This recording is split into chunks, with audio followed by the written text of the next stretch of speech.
matapos ang naging pahayag ni Beam na balak na raw niyang magpakasal sa loob ng 2 taon. So, isa pa sa lalong nagpakilig sa mga netizen ay naging usapan tungkol sa mga magiging ninong sa kasal.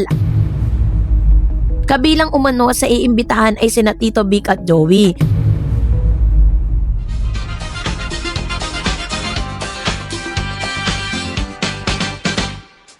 Napawait lang si Bossing Vic, kilig, tuwa at konting emosyon sa pahayag ni Beam na papakasalan na si Raisa May sa loob lamang ng 2 taon. Mga kachika, kung alakala ninyo ay simpleng biruan lang ang usapan, aba mukhang napapaisip ang maraming fans matapos ang naging pahayag ni Beam na balak na raw niyang magpakasal sa loob ng 2 taon. At ayon sa kwento, ang babaeng tinutukoy niya ay walang iba kundi si Raisa May. Kaya naman agad itong pinag-uusapan ng mga netizen dahil bukod sa nakakakilig at naging pahayag, mas naging usap-usapan ang naging reaksyon ni Bossing Vic Soto. Kung tutuusin, sanay na ang publiko sa pagiging palabiro ni Bossing. Kilala siya bilang isa sa pinakamasayahin at pinakakomedyanting personalidad sa industriya. Pero sa pagkakataong to, marami ang nakapansin na tila iba ang naging reaksyon niya habang pinag-uusapan ng umano'y kasal ni Beam at Raisa. Marami ang nagsabing para bang naging emosyonal si Bossing. Hindi man niya direktang tumutol o nagsalita ng negatibo, makikita umano sa kanyang muka ang pagiging protective, lalo na kay Raisa May na halos lumaki na sa kanyang harapan. Hindi naman lingid sa kaalaman ng lahat kung gaano kalapit si Raisa May kay Bossing Vic mula nang manalo siya bilang Little Miss Philippines. Nasaksihan ni Bossing ang paglaki nito at mula sa pagiging makulit na batang host hanggang sa pagiging isang magandang dalaga ngayon, bahagi ng journey ni Raisa ang Eat Bulaga at ang TVJ. Kaya naman para sa maraming fans, hindi na nakapagtataka kung bakit tila iba ang naging dating kay Bossing nang marinig niya ang tungkol sa planong pagpapakasal. So syempre bago yan, di ka pa nakakapag-subscribe, no? If you haven't subscribed yet to my YouTube channel, please don't forget to like, share, and subscribe at i-hit mo na rin ang notification bell for more showbiz updates. Kung iisipin, para itong isang ama na unti-unting tinatanggap na lumalaki na ang kanyang anak. Kahit alam mong darating ang araw na pagkakaroon ito ng sariling buhay, iba pa rin ang pakiramdam kapag nangyari na talaga. Kaya naman alam nyo, kung babalikan nyo po yung mga video clips like this, panoorin natin to. How are you, Nurse Raisa? Okay po. Halika rito. Napanood mo ba yung ginawa ni Malik? Nakita mo? Opo. Umiyak? Ha? Kaya mo ba yun? Halika. Di kaya yan. Di kaya yan. Di kaya yan. Anong hindi kaya? Di kaya umiyak ng boss. Kaya yan, yung tutulolo ha? Ba, di kaya yan. Diyan Hindi mo na kaya? Ha? Chacha lang daw alam mo? Kaya ko po. Patingin, patingin. O, ready ka na? Opo. Walang maingay. Ay, sorry. Okay. Wala maingay daw ha? Opo, opo. Okay. O, quiet please. O, ready? Ready ka na? Opo. Okay. Ready? Action. Umulan ba? Di mo masyado kang maingay. Sorry po. Walang maingay. Sorry. Nagko-concentrate ako. Okay. Okay na yun, nagko-concentrate. Oo, lumalaki butas sa ilong. Para sa ilong yung lumalabas. Oh, yan na, oh! Oh! Ang galing! Tara! Mas mabilis kay Wally ah. Bossing, may pinataklan. Yan! May pinataklan. Wala. Kaya ba ulitin yan? Di ba kaya ulitin? Nakita mo, piga-piga, oh! Wala, di kaya ulitin. Ang tingnan mo talaga eh. Kasi dapat hindi pumipikit yung mata. Mas marami sana luha yung, hindi ka maingay eh. Eh, wala nilagyan na. Pinataklan lang ang ay mo. Okay ka na? Di kaya? Kunwari lang yun, di ba? Acting lang, di ba? Oo. Di kaya? Oo. Tanong mo ako kung ano iniisip niya nung... Ano iniisip mo nung umiyak ka? Ha? Ba't ka naiyak? Ano iniisip mo? Mukha niyo kitute. Kaya pala... Kaya pala. Habang pinapanood ko po tong video clip ni Raisa May na ito, naalala ko yung mga panahon kung paano pong itong si Raisa May at si Bossing talaga namang great banter silang dalawa habang inaaser ni Jose Manalo itong si Raisa nung maliit pa siya, 'di ba? At tuwang-tuwa talaga sa kanya si Bossing. Kaya nga 'di ba kung iisipin po ninyo, si Raisa May po ay pinaglaban ng TVJ dahil nagkaroon po ng issue na ito pong mga halos host na mga producers at bosses viewers dito po sa Eat Bulaga ay balak ng tanggalin si Raisa dahil ang dahilan nila hindi raw maganda si Raisa. So tingnan nyo naman ngayon, 'di ba? Isa siya sa mga trending ngayon at talagang pinag-uusapan.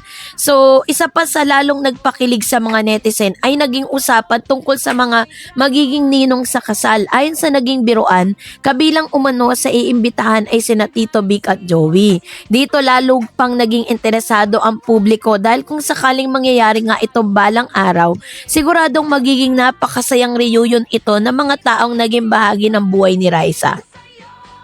Pero syempre marami rin ang nagsasabing mukhang hindi agad pumayag si Bossing sa biro ni Bim.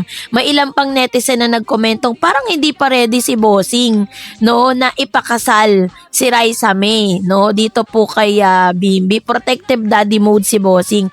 Kitang-kita sa mukha niya na parang sinasabing sandali lang, hindi pa ako handa. Bagamat puro biro lamang ang karamihan sa interpretasyon ng mga tao, hindi rin maikakaila na maraming viewers ang kinig sa eksena. Sa social media nga mabilis ding kumalat ang iba't ibang reaksyon. May mga nagsasabing bagay umano sina Bimbi at Raisa dahil pareho silang lumaki sa harap ng publiko. Pareho silang nagsimula bilang mga batang kilala ng buong bansa. Pareho silang minahal ng maraming Pilipino. At ngayon na sa pareho na silang mas mature at natural lamang na maraming taong kinikilig kapag napag-uusapan silang dalawa.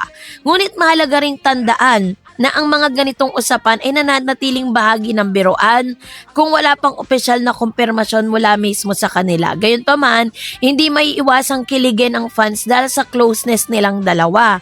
Sa totoo lang, marami talaga yung nagsasabing napaka-genuine ng samahan ni Bim at Raisa. Walang pilit, walang arte, natural ang kanilang mga usapan kaya maraming supporters ang nagugustuhan ng kanilang chemistry. Samantalang mas lalong napansin ng mga tao ang pagiging sweet at maalaga ni Bim sa bawat pagkakataong magkasama sila ni Raisa. Kaya naman hindi rin nawawala ang mga tanong ng netizen, may something na ba talaga? Friends lang ba sila? O baka naman may mas malalim na talaga? Hanggang ngayon ay wala pa namang opisyal na kumpirmasyon tungkol dito. Pero alam naman nating mga Pilipino na mahilig tayong kiligin. Mahilig tayong magsuporta ng mga taong nakikita nating masaya sa isa't isa. At kung may isang taong tunay na nakakakilala kay Raisa, isa na ron si Bossing B. Ilang taon ba naman silang magkasama sa Eat Bulaga? Nasaksihan niya na nga ang bawat milestone ni Raisa. Ang unang hosting, ang unang achievements, ang mga panahong umiiyak pa ito kapag napapagalitan hanggang sa naging isang responsable at mature na babae. Kaya naman para sa maraming viewers, natural lang na maging emosyonal siya. Hindi dahil kontra siya, kundi dahil parang anak na talaga ang turing niya dito. Sa kabilang banda, marami rin ang natuwa dahil kung sakaling dumating man ang panahon na ikakasal nga si Raisa, siguradong napakaraming taong magiging masaya para sa kanya.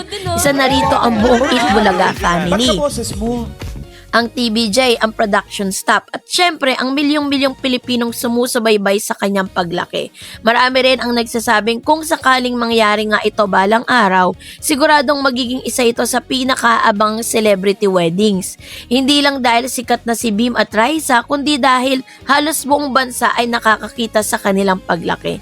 Imagine ninyo na lang mula sa pagiging cute na bata sa telebisyon hanggang sa isuot ang wedding gown at tuxedo. Talagang ibang level ang nostalgia nun. Pero sa ngayon, mas magandang hintayin pa rin natin ang anumang opisyal na pahayag mula mismo kina Raisa at Bimbi. Dahil sa panahon ngayon, marami kasing mga clips ang mabilis na kumakalat online at minsan ay nagiging dahilan ng iba't ibang interpretasyon. Mas mabuti pa ring respetuhin natin ang kanilang personal na buhay. Gayunpaman, hindi may kakaila na naging reaksyon ni Bossing Vic ang isa sa pinakamalaking pinag-uusapan. Para sa ilan, mukha raw itong protective father. Para naman sa iba, normal lang daw yon dahil napakalaki ng bahagi ni Raisa sa kanyang buhay bilang mentor at ama-amahan sa industriya. Ano man ang tunay na kahulugan ng kanyang naging reaksyon, isang bagay ang sigurado. Kitang-kita ng marami kung gaano niya kamahal at pinapahalagan si Raisa May. At yon marahil ang pinakamagandang mensahe sa buong pangyayari.